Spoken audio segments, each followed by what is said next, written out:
right, welcome to the podcast. Welcome to the podcast. No wasted moments. I think we should talk a little bit about no wasted moments. We did a intro, right, to no wasted moments. In our office. Yes. This is a redo or this is a continuation? No, there's no redos in life, my boy. No Everything redo, just goes. All right. All right, let's crack it. Okay, here we go. This is how about you introduce yourself first? Allow me to introduce myself. My name is Mark. Mark. Let's start this off, fellas. I'd like to introduce myself as well. Go ahead, my boy. Take it off. My name is Emil. Isanov. The mic. The mic. Yeah. Don't forget about the mic. It's a pleasure to be here. Pleasure's mine. Let's go. Okay, so let's just start this off real quick. Let's give everybody a little bit of background and just tell, how the hell we met. How did we meet? You remember? It was in a restaurant. Yeah. That was a while ago. It was my cousin's birthday. Yeah. We met about 15 years ago. Around that time. It's been a while, bro. It's been a while. So I was happily married at that moment, actually. Correct. I was still not married. I didn't have a family yet. So when we met, I remember you were already a successful entrepreneur. And so they say. You had some dental offices and I was doing IT. And I remember I was talking to you and I said, I provide IT support for dental offices. And you said, oh, I'm good. I don't need all that. I don't need no computers. My girls do everything. We got everything on point. Like we could set up digital x-rays and have a file server. But then you did have some computers. You had some sort of access database full of your clients. And then we started working together, right? I started to set up your digital infrastructure, your computer infrastructure. You introduced DEXIS. DEXIS, exactly. That's how actually we kicked it off. That's right. You helped me buy that whole suite. Right. And then I told you, hey, look, you need to manage all this for me because that's not what I do. And, honestly, that our relationship kicked off from there. And right. You started, I gave you, I think, the idea to do that monthly plan to get clients on a monthly retaining service. I think you started doing that with some of your clients. Yes, you were one of my first clients as an MSP. That I paid you monthly, right? That's right. And you like that model. Of course. I mean, I wanted to do that, but I didn't have the confidence to charge people on a monthly basis for providing IT support, nor did I have the infrastructure to do that. Right. And then after we started working together, we became friends. I remember we were starting to discuss that we wanted to become more Torah observant, right? And you said, I didn't even know. You said you went to yeshiva. It was in your house. I'm like, and you're like, oh yeah, you want to be Shomer Shabbat. You want to you want to start learning more. I said, yeah. And then you showed me some books that you had, and then we started seeing each other in Beit Gavril. Started going to shul together. Yeah, I remember that. Then the Coles project. That was really when we started to work together a little bit more officially. Yeah. I think we got really close during that Coles project. Yeah. And then right after that, I think we kicked off E-Tech 7. Yeah, that was E-Tech 7 and Luria, that's right. Yeah, right after that. So give them a little bit of background about what's E-Tech 7, Luria. Yeah, sure. So E-Tech 7 is a IT service provider. We're an MSP. And Luria is a jewelry company where you guys buy jewelry off of the public and dealers and wholesalers. And the idea was that I told you, I remember now, I came up to you and I said, listen, I hired a guy to build a website and I want to do SEO, search engine optimization, because Google was becoming really popular for business. Yeah. And you told me it was a great idea. So that was the way I wanted to generate leads, get customers. And you told me that your cousin set up a website also on 47th Street to buy. And you said he has a line out the door. Yeah, they did. Yeah, so you're like, I want to do the same thing for my father and myself. And then you proposed, hey, let's partner up and we'll get an office in the city and we're going to do search engine optimization. You said you're going to invest in E-Tech 7 and we're going to start working together. So that was the beginning. And I said no at first. Yeah. But then you convinced me. Like a little girl. Okay. The chase all the time. You got to be chasing you. Listen, I told you right away. I said you don't want to partner with me because they're going to be. You got problems. It's not that I have problems. I said I have my own way to work, and I knew that you have your way to work because we work together, Coles. But I think what prompted you in particular to ask me to partner with you was that I went all out during that Coles competition, right? For when we won like $500,000 for the school, Yeah. for Yeshiva Shari Tzion. So we really, I remember with that work ethic, where Yeah, I always liked your work ethic. I think, when you work, you're phenomenal because you could zone and then you can go for 20, 24 hours. Doesn't matter. do whatever it takes. Let's just get it done. Whatever it takes. I remember that. Yeah, I stayed up Whatever nights, it takes. whatever exactly. it takes. That's a good mentality, by the way, for business. That's the only mentality. Because you wanna really go all out, because that's what sometimes that's what the moment needs. That's what the moment requires. So I think that was important. And then I remember we had a lot of failure in the beginning. We hired a bunch of companies to do SEO, and they messed us up, and we got flagged on Google. And then we rebuilt our websites like several times. We had Several times? Try like 15 times? No, stop it. Let's not exaggerate. The first time it was that purple site for Luria, and then we had something for eTech 7. Then we rebuilt it. Then that's when we decided, hey, let's build it ourselves. Let's build it, but let's do the marketing ourselves. And then we started learning. We started learning about SEO and about Google's ranking algorithm and their ranking factors. And then we spent time understanding what it takes to be first on Google, right? That's that coveted place, the top 3, the top 1 result for the proper search terms. You got to find that right term that people are searching for, and you got to be number 1. So for a while, we dominated all over. For Luria, we dominated. Yeah, dude, you know what time it is. Yeah, we changed the game. We started. Everybody on the block started copying. Not us. just on the block. We had serious companies just copying our website because hedge fund. Big, hedge fund. But we did it right. It's impressive, though. I'll tell you the truth. Yeah, we did it right.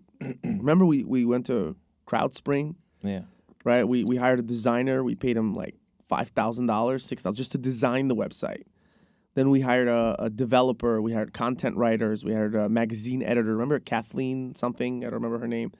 She was she was a magazine. She worked for a jewelry magazine. Yeah. It was like Jason. She was the editor. Yeah. So we developed the designs, custom designs. We developed, and we did 25 iterations of designs. And that's you got to keep iterating, making it simpler. And then afterwards we did the content. Then we hired a developer. Then we hired that guy Jacob Linowski for conversion optimization. Right? Yeah, that was. We also partnered with HubSpot. I think that was one of the biggest. That was a great move. Right. HubSpot just started out, and we started using their model about content development and sharing, automation, marketing automation. That's right. We got their enterprise suite. We became a HubSpot partner. Yeah, that was a journey, dude. That was a huge journey. I'll tell you the truth. It was fun. Yeah. I'm actually connected. I'm still having fun. To Brian Halligan on LinkedIn, the CEO of HubSpot. No way. Yeah, we had a little chat. Did you tell him about our shit? No, this was years ago. I never really had. I should reach out to him. You should reach out to him. Yeah, he might be interested. They're all about that. Mm-hmm.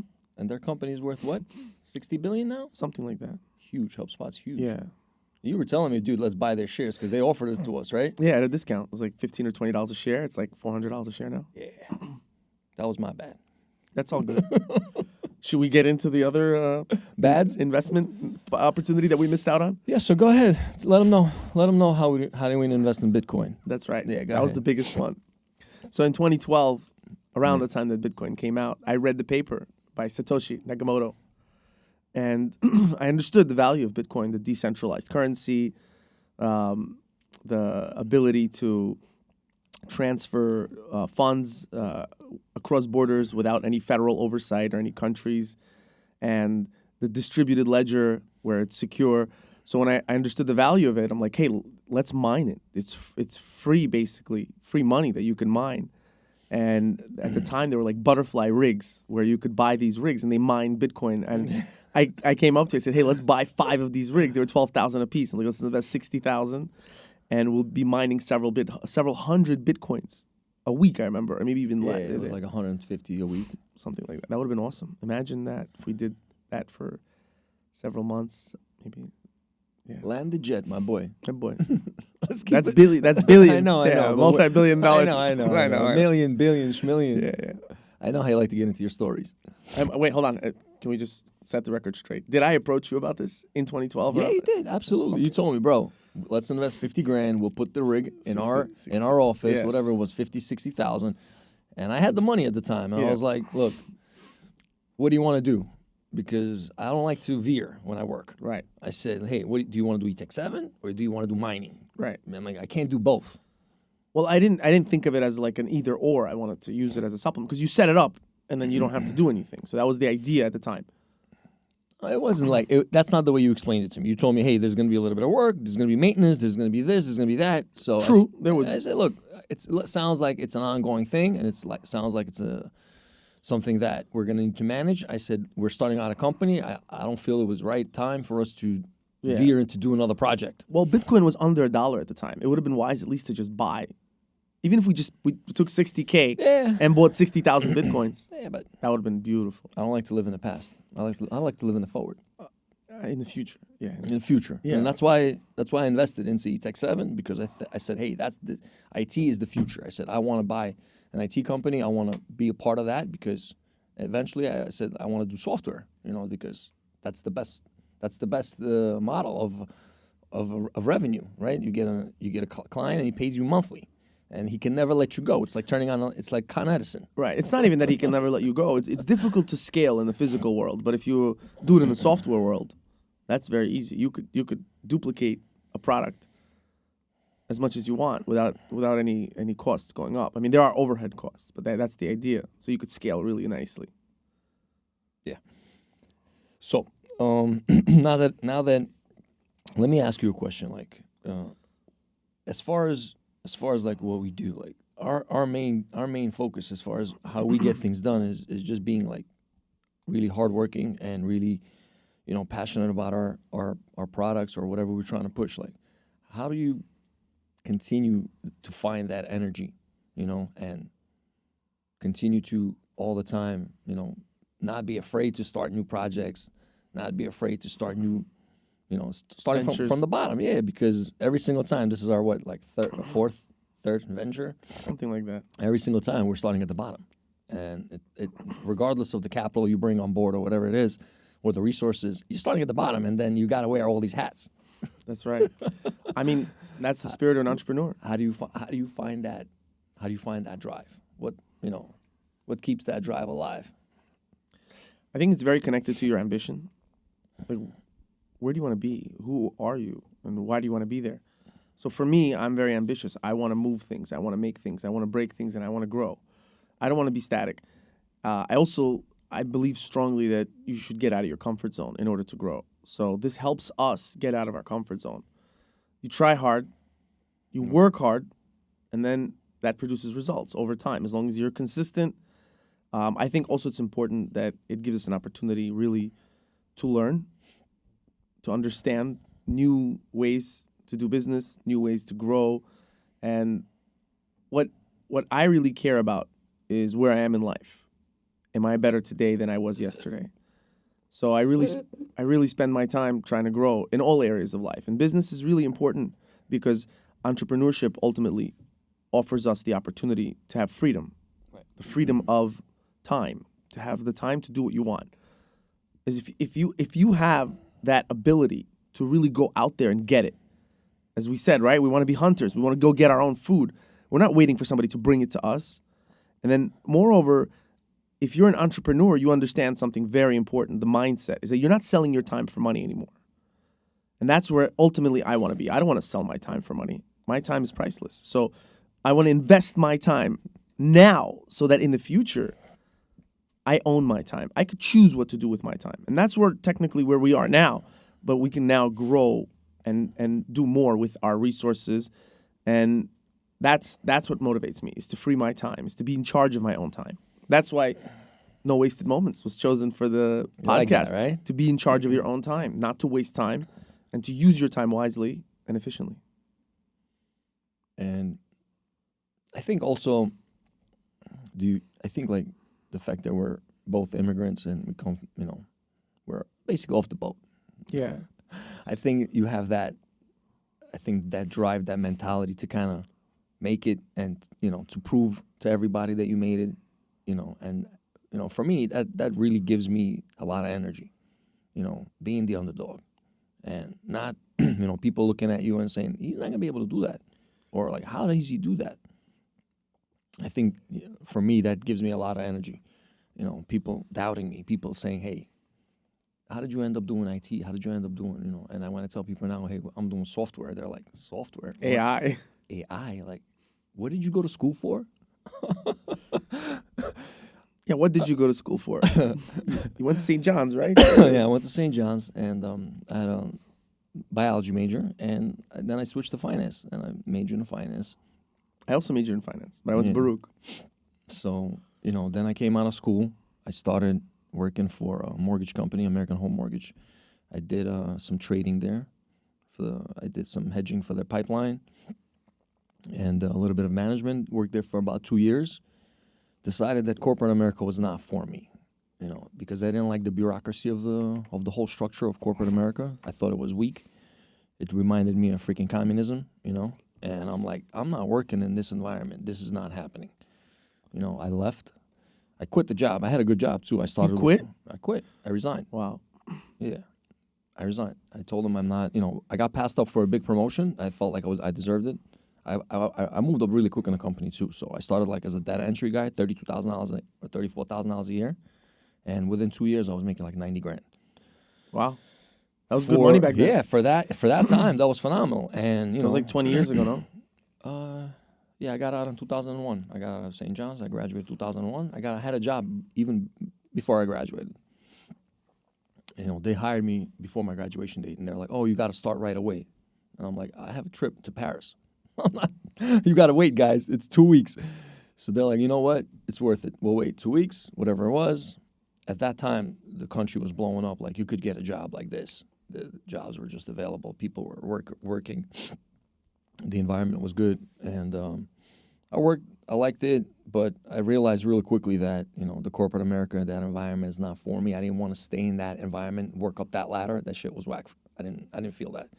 So I left. I resigned, and I started my own company with my uncle and his buddy.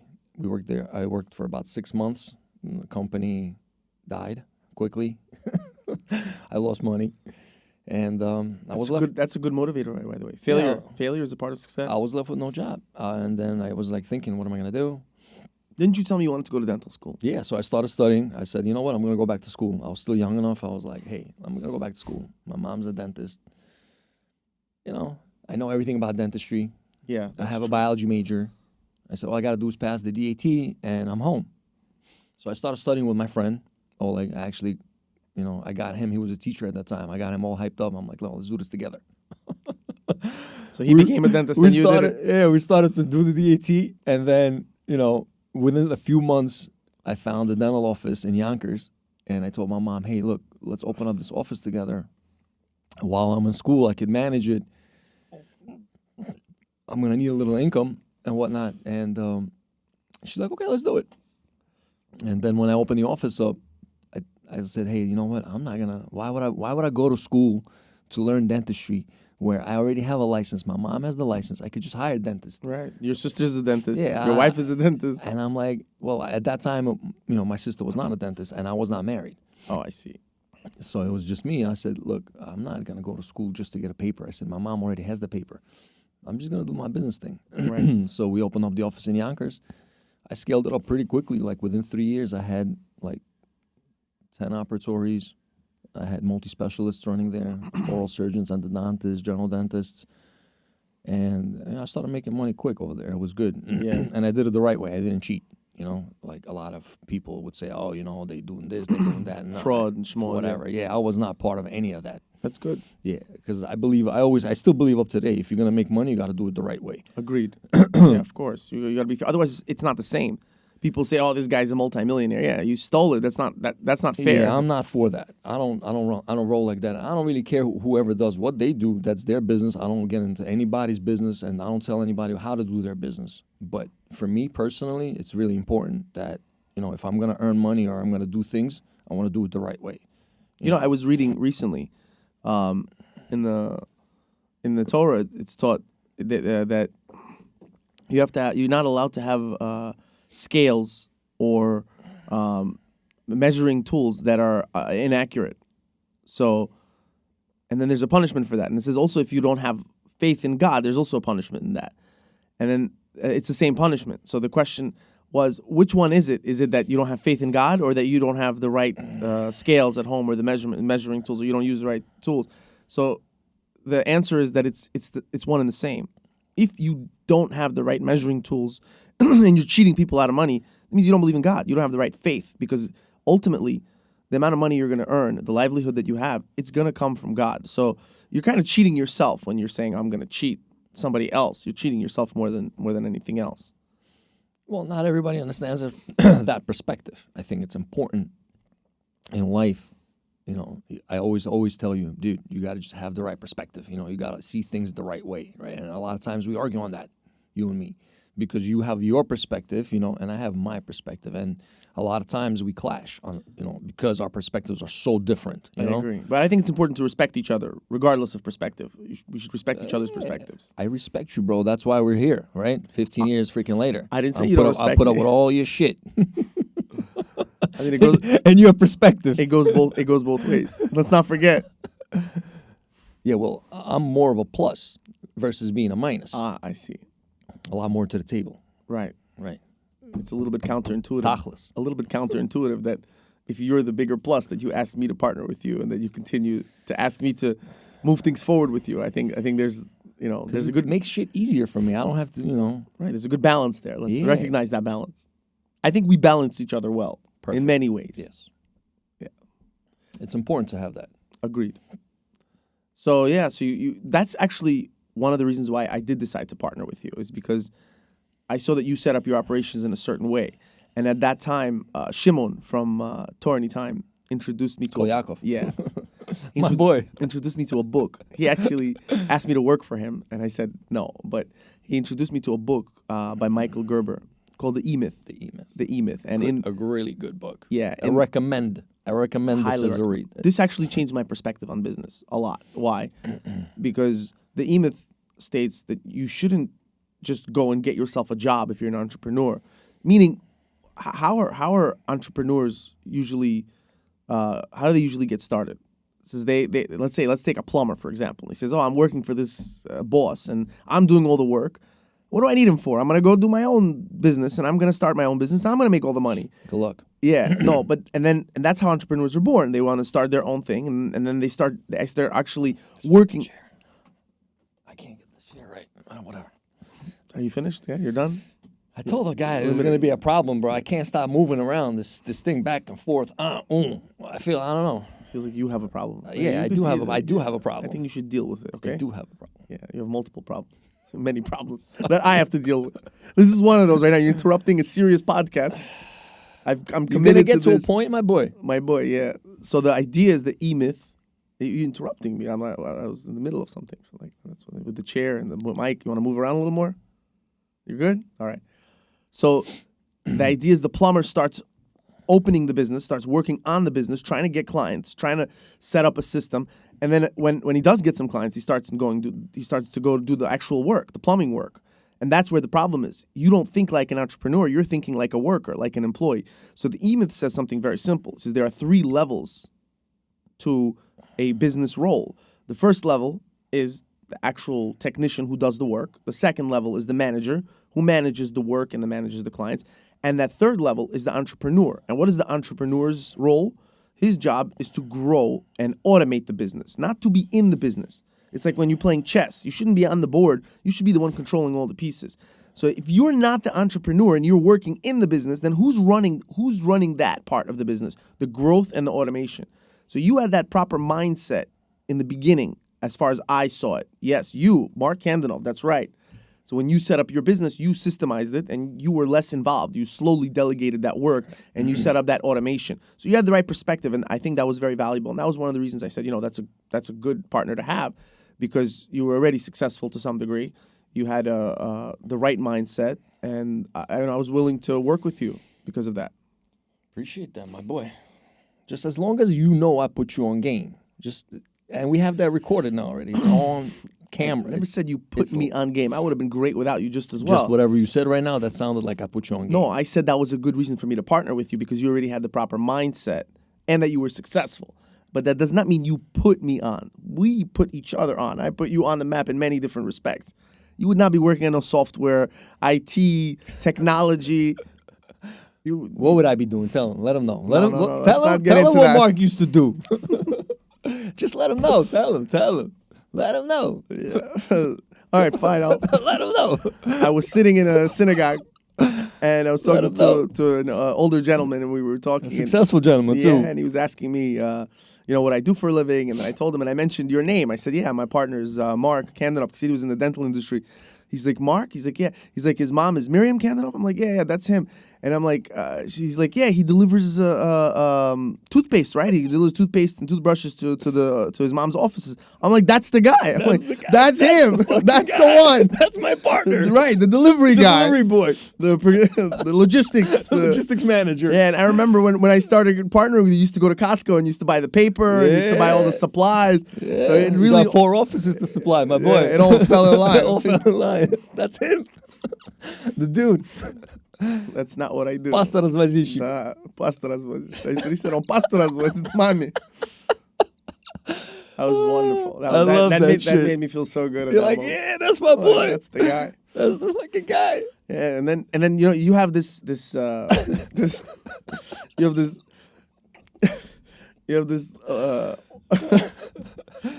the way you carry yourself, people think that you're an actual dentist. You drive a car, 167 DDS. Yeah, Mark is a dentist. So then Mark is not a dentist. So if Mark is not a dentist, what does Mark do? Nobody knows what you do. That's the part of the game, bro. You got to keep a mystery. Remember that commercial, the Dos Equis commercials, right?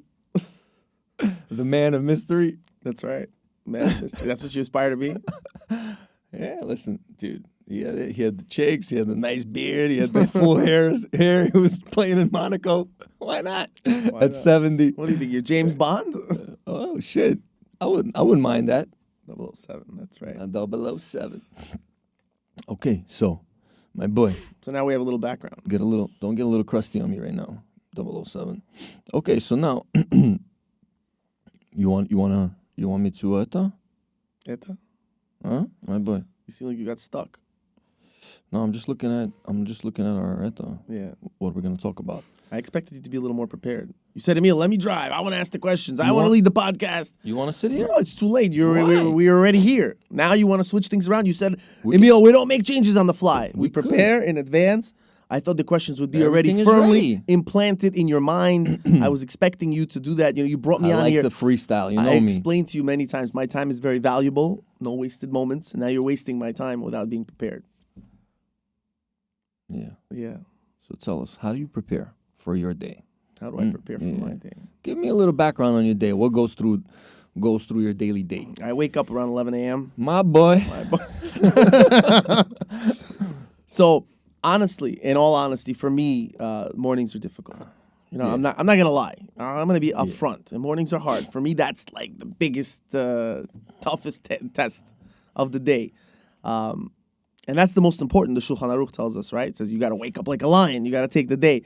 And when does it say you should wake up? The dawn. At dawn. You should wake up the dawn. Wake up at dawn. Currently my schedule is I wake up around 6 a.m. I go to pray at 6:30. Then I learn for about 30 minutes. Then I go to work. And What time you get to work? Around 9:30. It's in the city. It's about an hour. On good days. On good days. Right. I'm talking about daily. Daily. Keep it real. Listen, I told you, my schedule Right. depends on me. I decide my time. That's part of the reason why I'm an entrepreneur, is that I make my decisions about my time.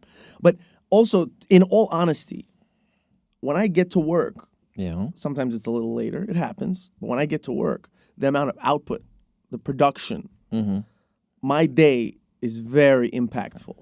Managing what I manage. And you know what I manage. You told me we have hundreds of clients, thousands of people depend on what we do. And, my company is a very important part of, many businesses. Remember during COVID, what happened in our building? there was a security guard. He's like, you can't be here right now. It's COVID. Everything. I'm like, my friend, I'm an essential business. He's like, what do you mean you're an essential business? Yeah. I said, well, there are dental offices, doctors' offices, hospitals, law offices. So they need their computers to run. Like they're performing surgery, they're doing different things, and their computers not working. You know who they call, right? They call E-Tech 7. So he's like, oh, really? I didn't know that. I'm like, yeah. Call me, my boy. Tell them. Essential business. Just tell them, my boy. They call me on my phone in the middle of the night. That's right. Get up, Emil, right now. Oh, my God. My shit don't work. So sometimes, in all honesty, sometimes I get bogged down in the morning. Why? Because, I take my job seriously. Sometimes I take more responsibility, a little bit too serious. more responsibility than I should. Yeah. Where I have all calls for IT support outside of business hours directed to my phone. So I get phone calls at 7:30 a.m., 8 a.m., people doing surgeries. Some companies are very early. They start out early, and they call me, and I help them out. I'm very technically proficient. Whatever I can, I help them out myself, or I relay the message to my team. I communicate with my clients. They call me sometimes in the middle of the night. It happens, and I pick up. I'm very responsible with that. That's why people want to work with me. When I speak to CEOs, I don't tell them that I provide computers and megabytes and gigabytes. That's not the service. That's not what they want to hear, my boy. That's not what I do. What do we do? As a CEO, I understand myself. I'm not just a salesman or a technician. The value of what I have to offer is that I have the right perspective, as we spoke earlier, right? What's that perspective? You need your business running. You have 20, 30 people sitting there at work, and if your systems are down, they can't work. That's a big loss of productivity. And sometimes it's a big interruption to their business. Like in your business as a dental office, you depend on your technology for x-rays, for your charts, and for all of the information that you need. Everything today is on the cloud. And it's on the computer. So if your systems are down, your doctors can't work, your patients are piling up, and it becomes a serious problem. And that's what I care about. And that's when I sell CEOs and why they're willing to sign with me, is I tell them, I care about your bottom line. And I care about you having the right uptime. We try to eliminate downtime. We want to make sure your business is running, your employees are working, and that's what I try to set up the right way. So that's all about setting up the infrastructure the right way from the beginning, to have that high availability, to have redundancy built in, and then to protect your data, to deliver it properly. So that's really when you speak to a business owner, that resonates with them. They're like, oh, he understands me. He's not trying to sell me the value of specs or computer parts or whatever that may be. I'm talking to him about his particular set of needs, which is he wants his business running. He wants to make money. He wants to make sure that there are no interruptions to his business. He wants to make sure he's not getting hacked. And that's important. I think we also, we spent time discussing this right now, is a lot of sales is based on, I want to sell you my product. I want to show you my features. But that's really not the right way to sell. You can't sell anybody that way. Right. The right way to sell is to understand the pain points of your potential customer, of your prospect, right, to get in their mind, to ask them the questions, to see what prompted the call or to this discussion, and say, hey, oh, these are your pain points. I understand. I understand what your problems are. And once you understand those problems, you should show him the solutions you have to address those pain points and those problems in particular. Once you have that covered, then you can go into the additional features and the programs and the services or whatever it is you have to offer, because you have to look at what they care about. What does your prospect care about? What does your client care about? Doesn't care about your features, doesn't care about your program, doesn't care about your software. He cares about his problem and how you could solve it. And I think that also is important when people go on interviews, for a job interview, right? They start talking about themselves. Oh, I like video games. I'm very smart at this, and I'm going to do this, and I have a 4 GPA. That's not how you get a job. How do you get a job? You have to research the company. You have to understand where their needs are and how you fit those needs and where their problems are and how you could solve those problems.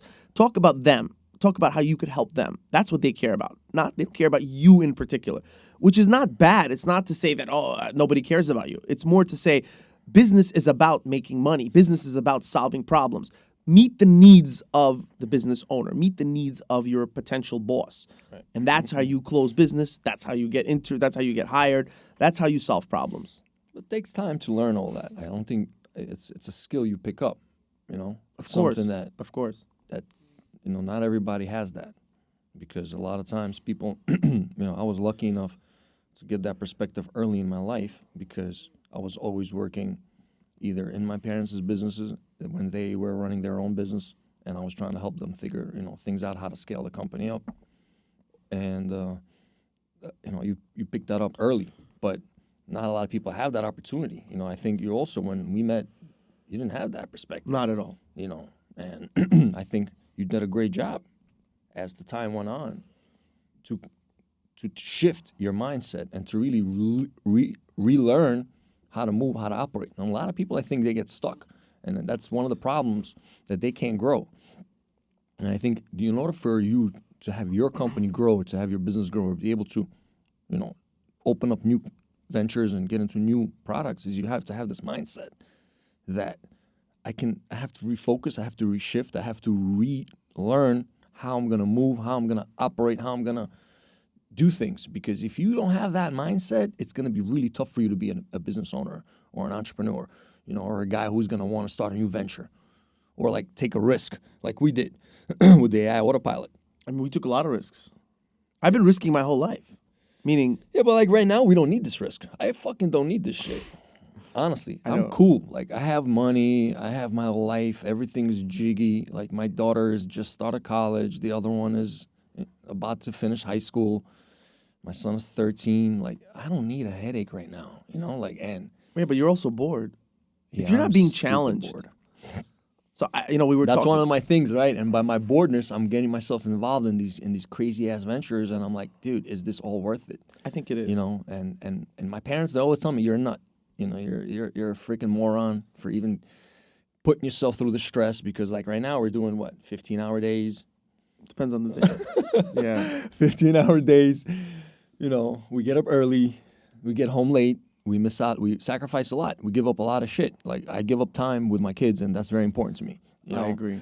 And, I give up time, being around my friends, and I'm very social. And, people for the last year and a half, like, dude, what happened to you? You just disappeared. Fell off the map. You fell off the map. I don't see you at any parties. I don't see you at any occasions. That's not true. You still go to parties. I only go when I have to go. Yeah. You know how it is in Bukhari. We have to go to certain events. It just so happens to be that you're so popular that you have to go to so many parties.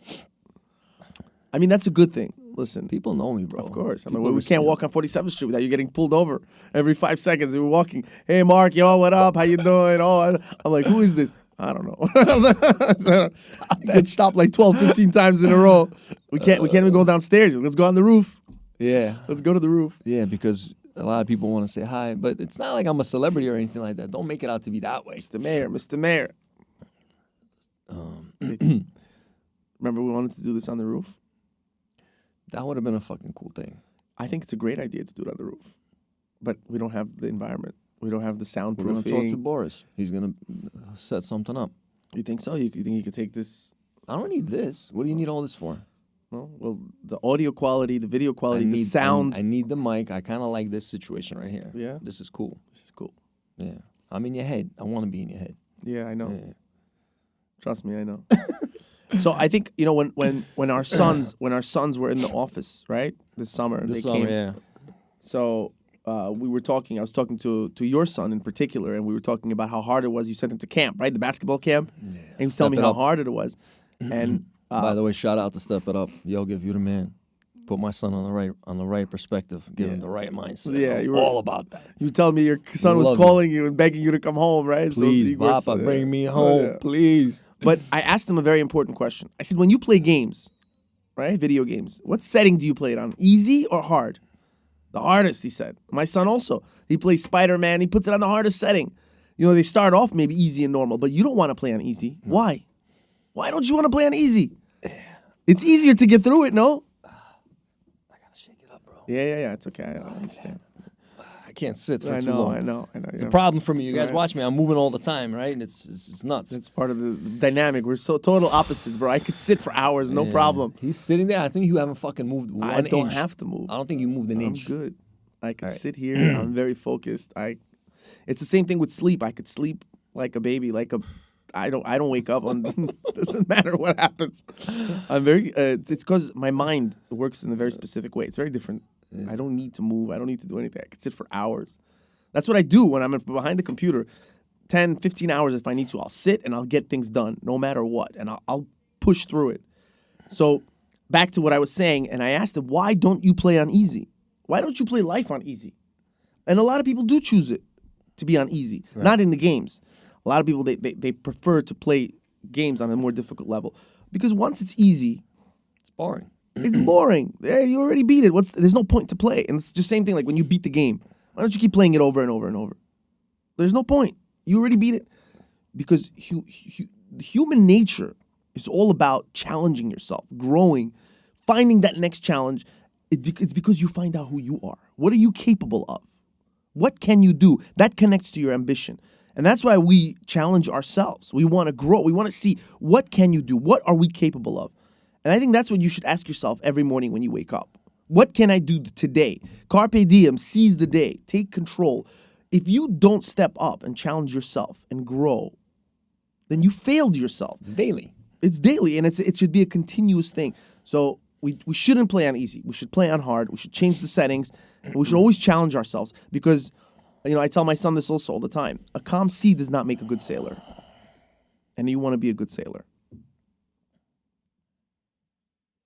So I think that's one of the things that I always tell my parents or whoever is always asking me, dude, why do you keep doing it? Where's the storm? I want to go to the storm. And he said they tell me this, dude, you create your own problems. Right. And I said, look, it's not a problem wanting to. It's an opportunity. Yeah, I said it's only a problem because you're looking at me. While I'm in that stage, that I'm struggling, that I'm putting in that work, that I'm not coming home at the right time. My dad's calling me 10 o'clock at night. You still at the office? Yeah, I'm still at the office. What are you doing? I said, we just finished the brain for the IT guy. Yeah, autopilot. We're there fucking 11 o'clock at night last week. 2 nights till 2 days in a row till 11, right? Right. We were there till, and I said, and then, he came up to me the next morning. He's like, what are you doing there? Can you explain to me? I really want to understand. I have no idea what the hell you're doing there. Why? I explained it to him. When I had a nice sit down with him on the train, I told him what we're doing. He actually liked it. He was very impressed. Yeah, but he keeps asking me, are you done? I mean, we're done, but it's not. We've developed the product, and now we have to build a business around What the it. fuck are you doing there all night? I'm like, dude. So I told him yesterday. Not yesterday. It was Friday. I'm like, we just finished developing the brain for the IT bot, for the IT workforce. IT assistant. But it's not just one. It's the entire workforce. Right. We built a workforce of AI agents, and now we're testing them and we're putting them into our everyday business process, and they're working. I mean, they're working like a charm. Like, I can't explain this to him a little bit. I'll explain it. That's my job. Yeah. Yeah. I have a hard time explaining shit to people. I know. And I get annoyed too quick Yeah. when I have to explain. Just don't worry about it. It works. No, I think going back to what you said also about whether it's a problem or an opportunity, I think I read somewhere, I saw a JPEG or something, or that somebody shared with me. There are 3 ways to look at a situation. It could either be a problem, it could be a challenge, or it could be an opportunity. And that mindset, that perspective is important. If you look at your challenges and say these are problems, then they're going to be problems. If you look at them as challenges, then they're going to be challenges. But if you look at them as opportunities, that's where you can grow. And everything, I think, can be an opportunity, depending on how you perceive it.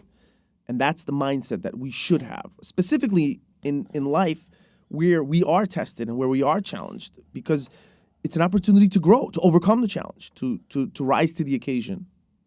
Plus, I think it makes it easier to deal with issues if you're always treating them as an opportunity. Agreed. Versus, hey, this is a challenge. It's much harder to overcome a challenge. It's much easier to get an opportunity.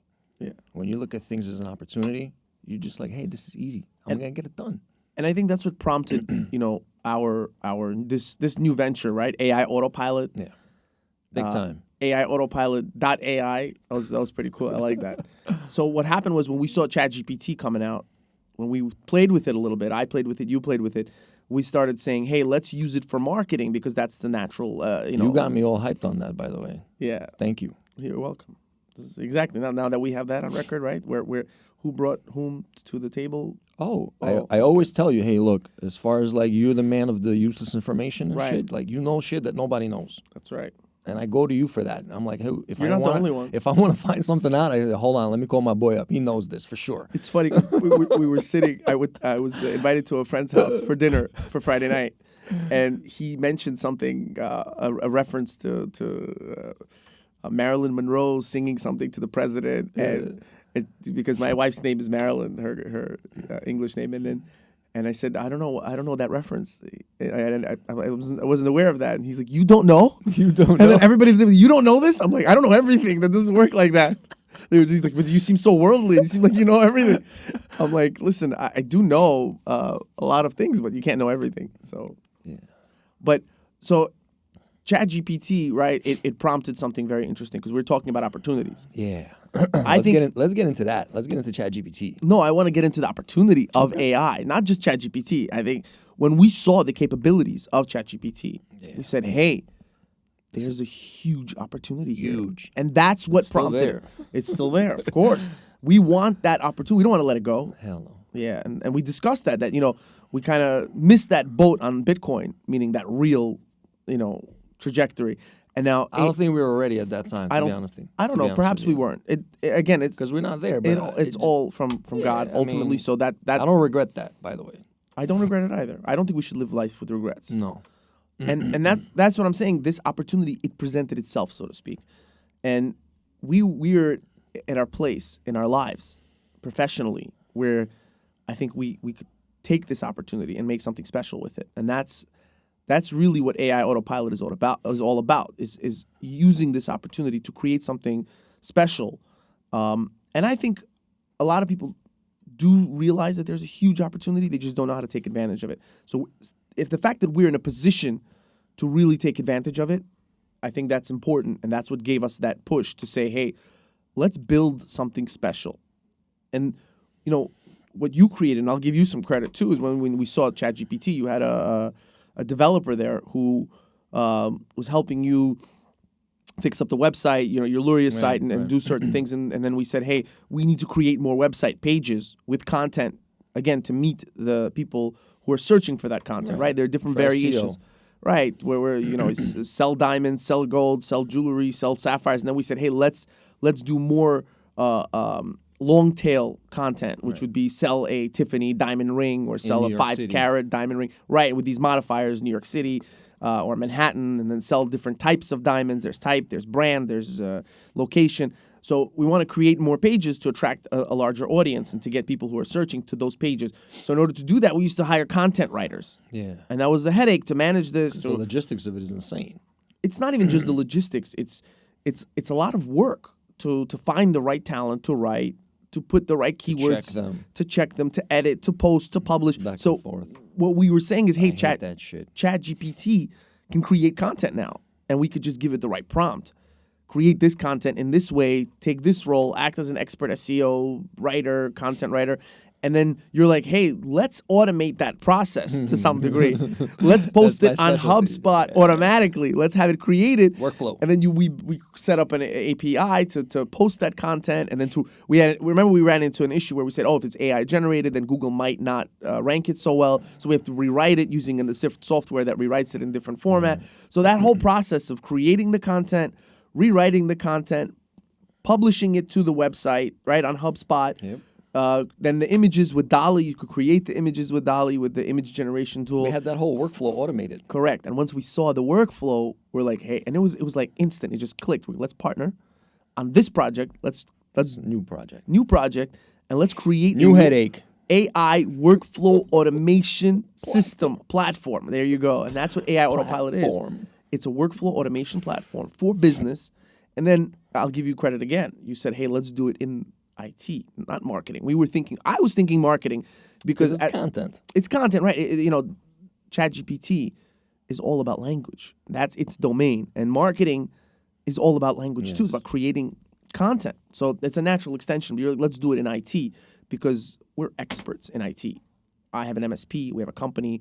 And, we did offer marketing at some point. We're really good with marketing, but that's not really what we do at the moment. We have an IT company. We do marketing for ourselves. We do marketing for ourselves, for our own companies. That's how we make money. That's right. Most of my clients are from search engine optimization from our website. They fill out a form, eTech 7, and that's it. Luria, correct. Whatever. We're killing it on SEO. Right. So number one on a bunch of keywords nationwide in New York, and that paid off. We spent a lot of time on that.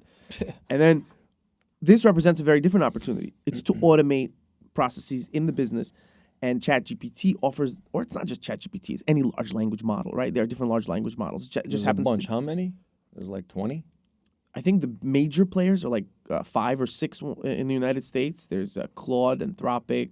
Llama. There's Llama, which is Facebook's. Then there's Gronk, which is Grok. And then That's there's Elon's. There's also Google. ChatGPT, Google's Gemini, right? Gemini, And yeah. they botched their first. Oh my God. Bard. Yeah, they're playing catch Barf. up. Barf. You know they changed that name just because that thing screwed up. Yeah. They changed. The image generator also messed up. Oh my God. When it started making pictures of Black presidents. No, not about Indian Americans who were Indians, then it did Native Americans. It did a picture of George Washington. Oh, black. right. For And they're diversity. like, what are you doing? It's a very, very difficult process to do that. But we take this large language model and it has capabilities to do reasoning. So, what we've decided to do in AI autopilot is categorization, prioritization for ticketing. Ticketing automation. Somebody submits a ticket for IT support. My printer's down. My server is down. I can't send emails. So my techs, we have a dispatcher, in our help desk, and the dispatcher has to sit and choose the category. Oh, this is this category. This is a network issue. This is this subcategory. Oh, what's the priority? And then to determine priority, you have to understand the impact and the severity. So you need a person sitting and dispatching, just like in a car service, to identify. Or filling out the ticket as well. And filling out the ticket, right. Just identify what the problem is, prioritize the problem, and then dispatch the problem to the right technician. So it's within his domain. Three workflows you just described, basically. Correct. And we built that automation on our platform for IT so that when somebody submits a ticket to our firm, to our MSP, it automatically categorizes it, prioritizes it, and dispatches it to the right technician. And then we have the AI assistants who help the technicians troubleshoot the problem. So it's like a full workflow automation for an MSP. And now we forgot about that diagnostic bot that helps. That's right. The user determine the problem, right, and dig down. But that came later. When we started to try to understand the problem, is when people submit a ticket, they don't describe the issue very well. Right. They may say, "Oh, my computer is slow," but that could be many things. That could be your browser's not working properly. It could be your network connection is slow. It could be your computer doesn't have enough memory. It could be a lot of different things. So in order to really determine the problem, you have to diagnose it. You have to understand the root cause of the issue. So that usually requires a round of questioning to understand the problem. And that's what our technicians do. It's like when you come into a hospital. Right. Any professional does that initial diagnosis. Tell you let me check all your vital signs. Why do they do that? Because they need to diagnose where the issue is so they can dispatch the issue to the right specialist, doctor. Right, who could address that problem. Right. Exactly. That's a good analogy. Right. Because people a lot of times don't understand this technical jargon that you all the time get into. And they're like, what's a ticket? What is he doing? Like, right. What is he diagnosing? Like, what is there to diagnose? Right. Does it work or not? Yeah. So now we have an AI assistant that can Emil, help. Can you do it or not? This AI assistant shit is getting complicated to people. That's right. That was funny. So I had a client. It's Danya Sibis, a public corporation. Huge. And there was an employee there. It was a CFO, Eyal, right? And then they would have a problem. They said, "Hey, we need to do this, this, and that." And then I remember it was for remote connections. And I said, "Hey, we could do it 2 ways. We could set up a VPN, or we could set up a server to do this." And I was presenting him these options. And I spent some time and put it together. And he's like, "Emil, don't tell me stories. Can you do it or not?" That's it. I'm like, "Yeah, I can do it." I'm like, "I'm telling you how we can do it. Just do it." I don't need your stories. Yeah, you know why? Because a lot of times you get into a whole thing and you start explaining to people and they don't understand what the hell you're talking about. I don't think he understood much for it. He didn't care much either. Just do it. Thank you. Well, that's all you need to say. I understand, but that... And then the freedom is in your hands. You take the freedom, how to do it, what to do. That's what he pays you money for, right? To make that decision for him. You don't need to explain how you made that decision. You didn't go to school for fucking IT, bro. They don't get you. They don't get what you're talking about. I always tell you, bro, cut the fat. Keep it simple. The KISS metric. And then you all the time explaining shit to people. KISS method. Whatever it is, the KISS method. Keep it simple, stupid.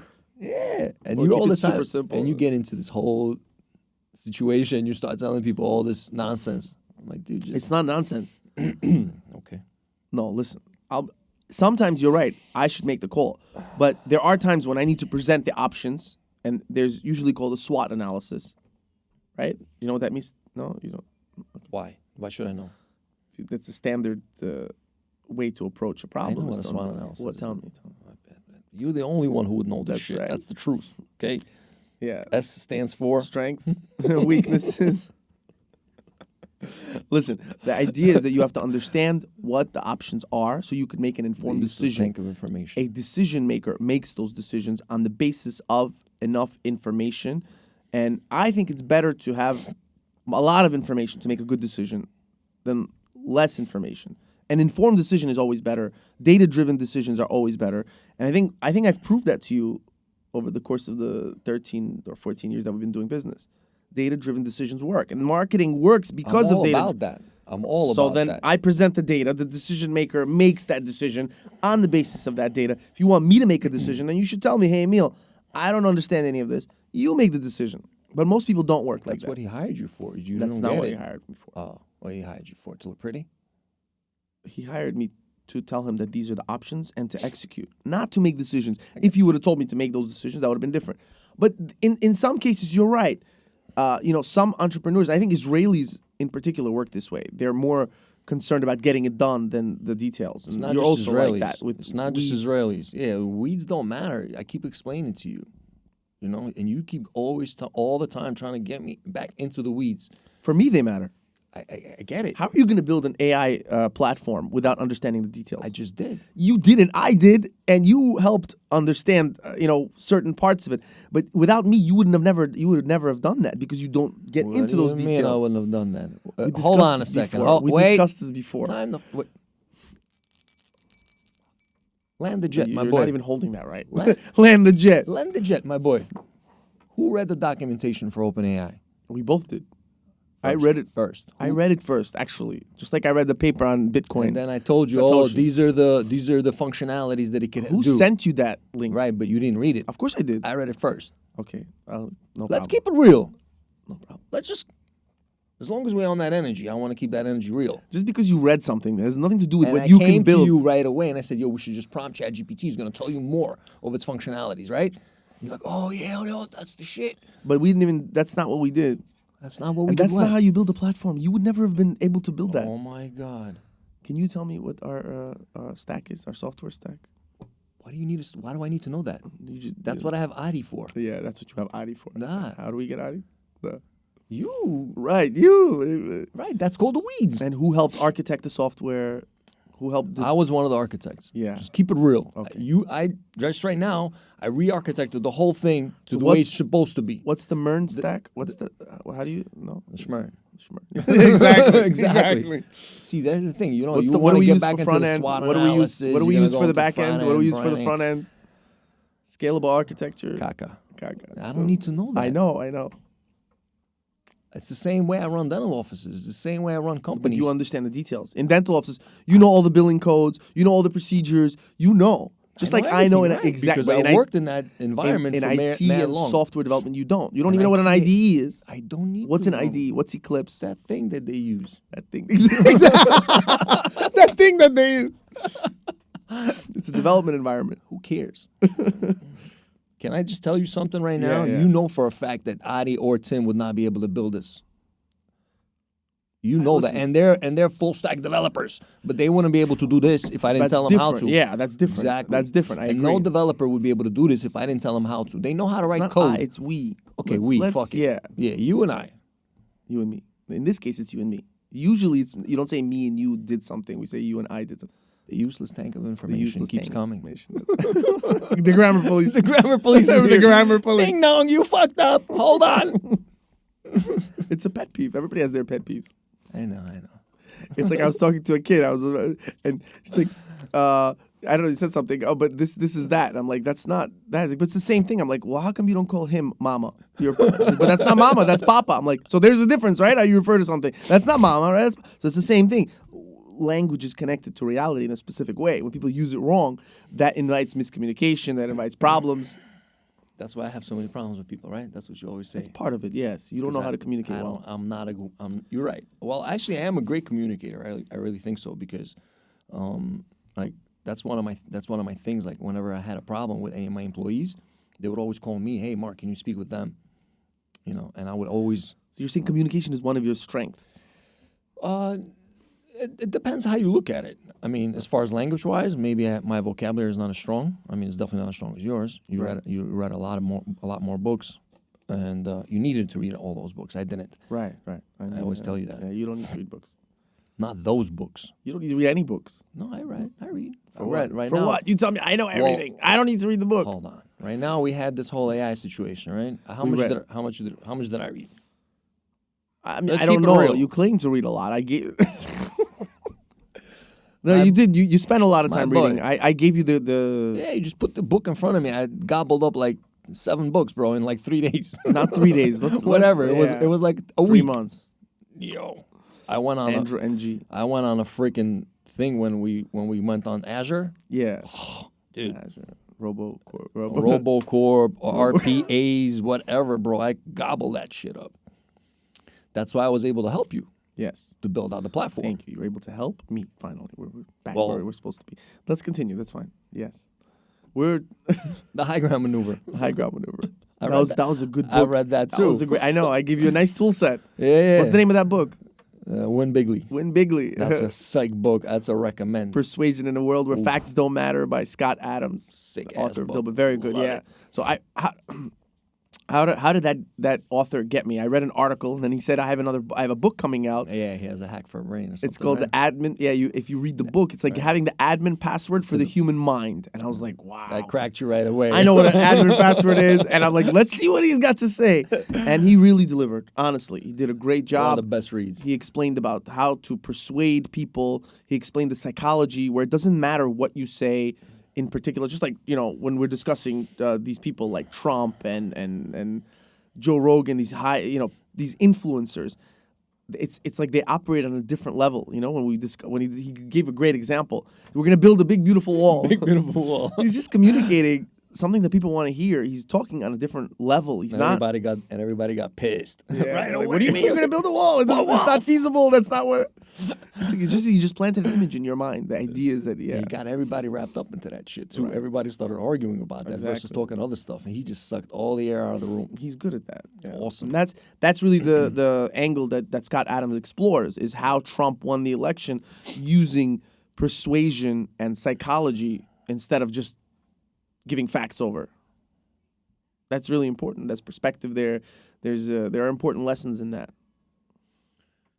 Plenty, but what I want to do is I want to dive back into this AI platform. So just give me a little bit and everybody a little bit of an understanding exactly what we did and how we're planning to turn that around and where we're going with that. Just give everybody like a 1-minute elevator pitch. 1 minute. That's all I get. 30 seconds. I can't do that. You know that. Quick. I need time. Quick. I'll take a few minutes. I need a few minutes. Otherwise, I'm not going to do it justice. But AI autopilot is really about, like we said, automating parts of a business process. And I don't think you can automate everything. Maybe not today, not yet. But you could automate a bunch of things, and that's what we've done. Is we've automated the ticketing process. So, as we said earlier, somebody opens a ticket, he can Report a problem. He could just he gives a simple description of the problem, and then the AI assistant will automatically fill out the ticket in the platform. It's a customer portal, right? They sign in, they report a problem. You're greeted by an AI assistant, and right away takes that little description. From that description, he identifies the category. The assistant identifies the category. It identifies the priority on the basis of the information that we provided. Obviously, we created a box and saying you choose from these categories, from these subcategories. Then we help the user to diagnose the issue with a series of targeted questions, dynamic questions, asking specific questions like a technician would, saying how many users are affected, did you try these steps, what prompted the issue, did you make any changes, and then the answers are provided as multiple choice answers that you could select from instead of sitting and typing. And then once you select those answers, then that submits the complete description to the ticket. You click create It ticket. basically updates it, right? So it fills out the ticket form. It creates the ticket. Then it goes into another assistant, an AI assistant that identifies the priority. It's a queue. We have a dedicated queue for the whole whole ticketing system where it would identify the priority, the impact, and the severity. So, for example, if the server is down, that impacts the entire organization. So right away, the priority shoots up, and the ticket is now prioritized as a high priority issue, which means that you skip the line. It's not first in, first out at this point. Now you have an emergency, and just like a real dispatcher would identify, hey, there's an emergency in this office. We need to give attention to this matter now, which is governed by an SLA, which we've also developed in the platform. Right? What's an SLA? It's a service level agreement that identifies exactly how much time you need to respond to the problem, and ideally how much to resolve the problem, how much time is required to resolve the problem.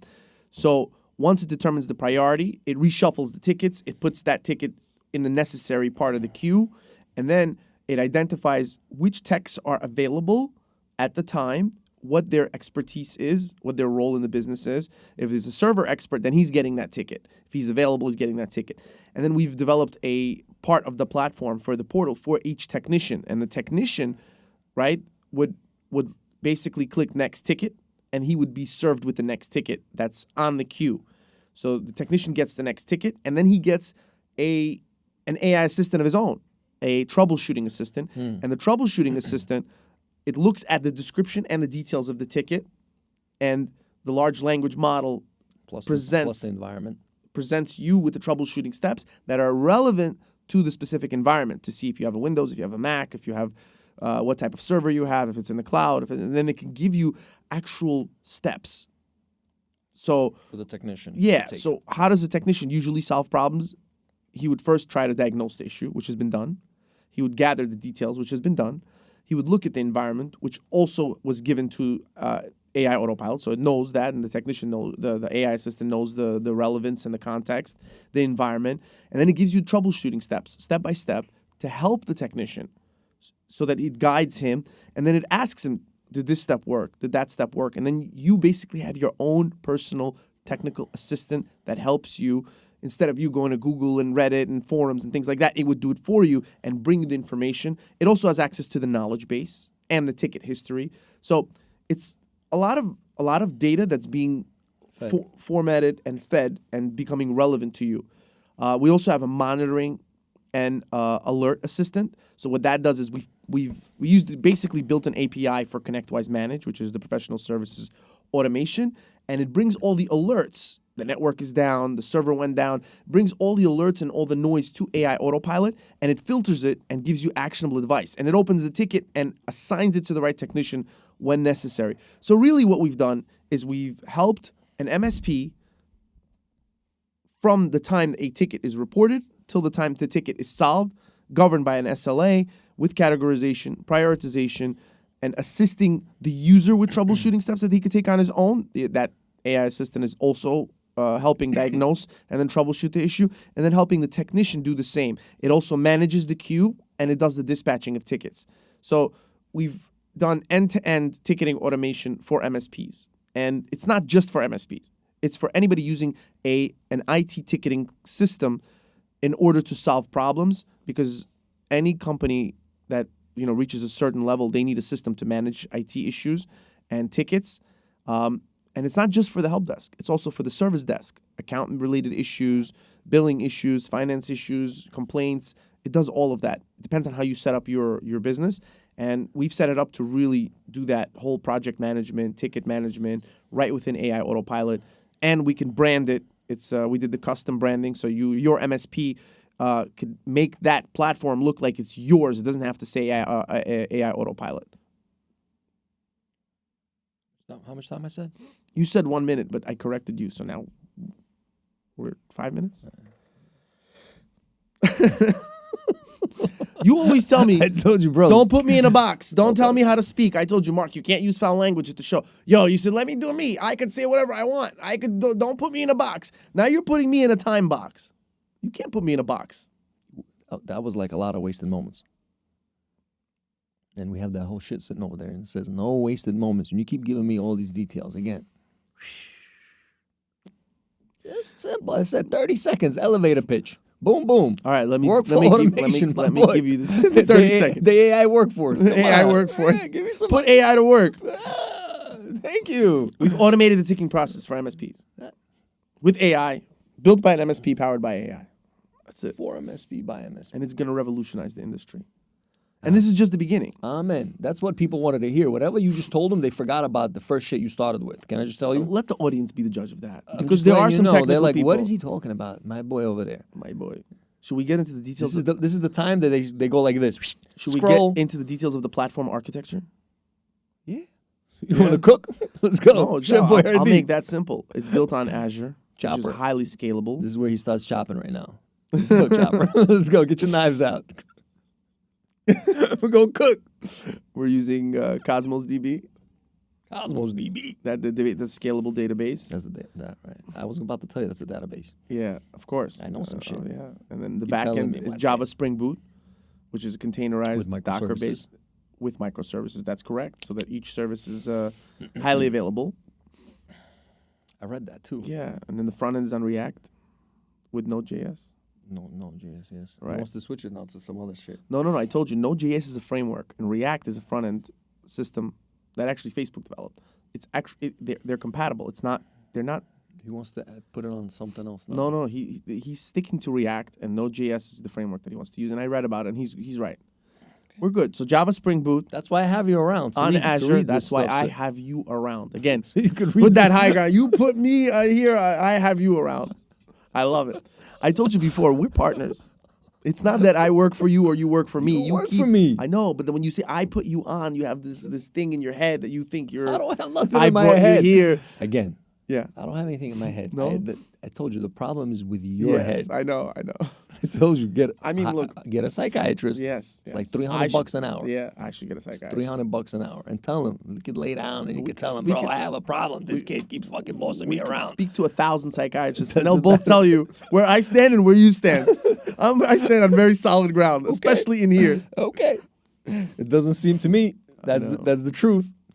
I'm gonna bring a little background about me also, No, and then I'm gonna close it. whatever the fuck you want to do, bro. Make it quick. So, you told us a little bit about where you started. Can you stop looking at your phone? Look at me. I'm talking to you. I demand your attention when I talk to you. All right? Yalla. Ayala.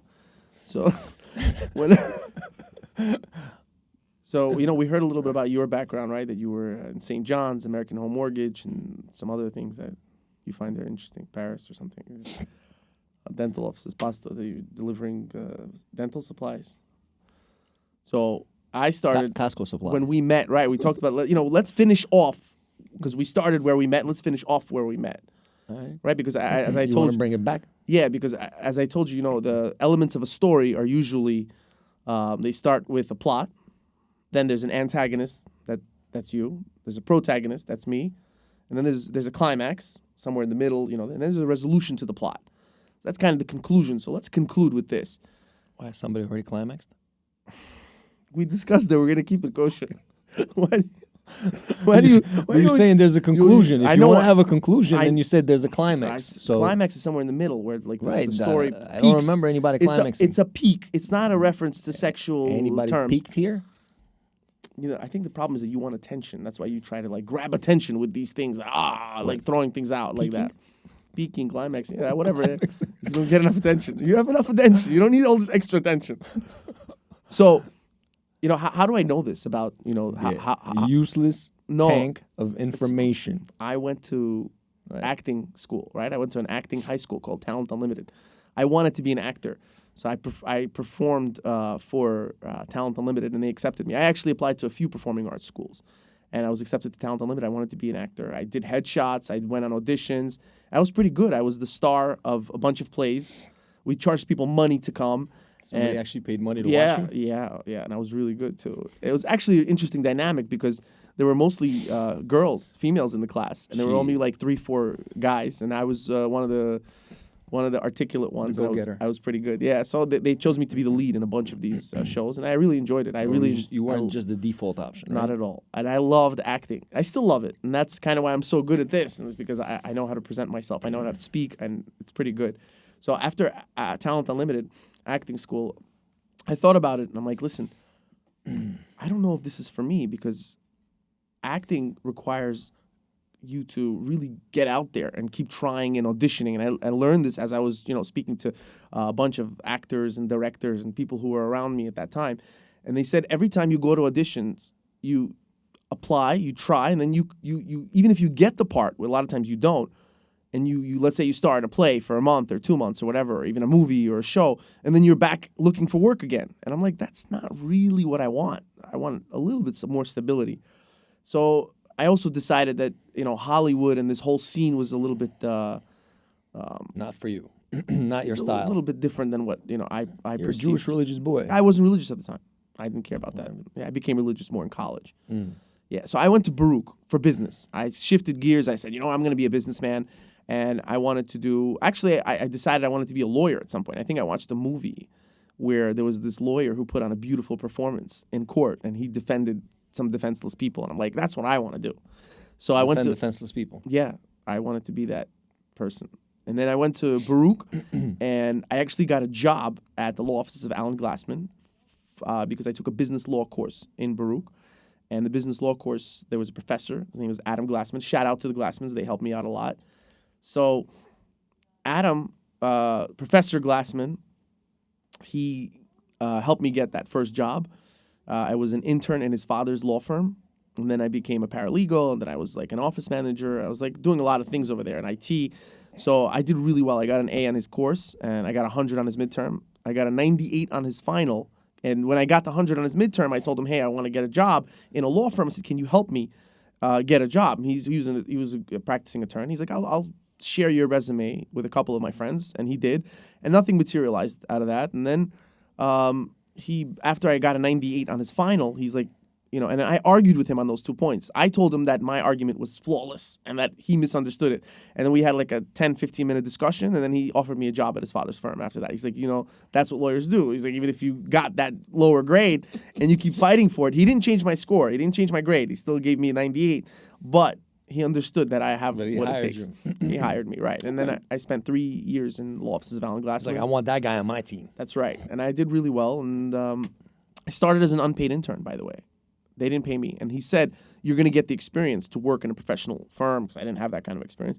And on the first day, I wanted to quit. And there's a reason why, because he had me carrying boxes. I came dressed nicely.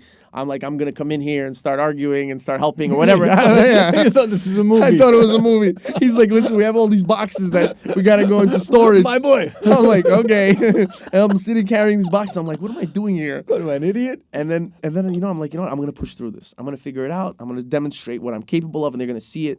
And that I'm not a box carrier. Yeah, but I did it. And, that's kind of like right now we hire interns, and for my IT company, I hired a bunch of interns. And I want to give people that opportunity as well. By the way, on purpose, I make them do shit like this. Yeah, just to test their character. Yeah, because I want to see where they're at. Like, right. If you're not willing to do whatever I ask you to do, I'm not doing anything. I'm not asking you anything demeaning, God forbid, or anything like that. But if you're just not down to get down, you're not on my team. I'm sorry. Right. It's not happening. It also demonstrates if they're willing to go through the difficult moments and the challenges. And I tell them I'm not going to pay you at first. Why? Just to see it. If they're willing to do this for free, then when I'm going to pay them, they're going to do it well. And a lot of the interns who really did pass that test, they performed very well, and they moved on to do great things. Some of them still are working with us now. Yeah, there's a bunch of us still working with us. It's a good opportunity. That's how I got started, and I want to kind of pay it forward and do that for other people. So after that, I was in Baruch. I was working for the law offices of Alan Glassman. Then I applied to law school. I got into St. John's. I got a scholarship. Not a full scholarship. I think I got like 80% or something. And then in my first year, I really enjoyed it, but I kind of also shifted gears at that point. I started to understand a little bit more about what motivates me, and I became religious also at that time in college. I became more Torah observant. And then when I thought about it, I wanted to help people, but any business venture is about money. That's the motivating factor. It's not about helping people, so to speak. And I wanted to become an entrepreneur. And then I said, I'm very passionate about IT and technology. And on the side, when I was in college, I was supporting businesses. I was helping them out with their IT, and that's when I met you. I was in college at the time, and I already had a bunch of clients. They would call me to install servers, to run network wires. And I learned that on my own. Nobody gave me a formal education. I learned it on my own. I spent time to understand the details of technology, of computers, operating systems, servers. I used to crimp cables, run cables. And then people started requesting for me to install surveillance systems. And I said, I don't know how to do that. And I'm like, I went out, I bought the system, I tried it, I figured it out. It took me time. I messed up a bunch of times. I failed. But, as we discussed earlier, that's where you start. You start at the bottom. As long as you're willing to put in the work. Humble beginnings. That's right, humble beginnings. And that's my background, so to speak. I quit law school after a year.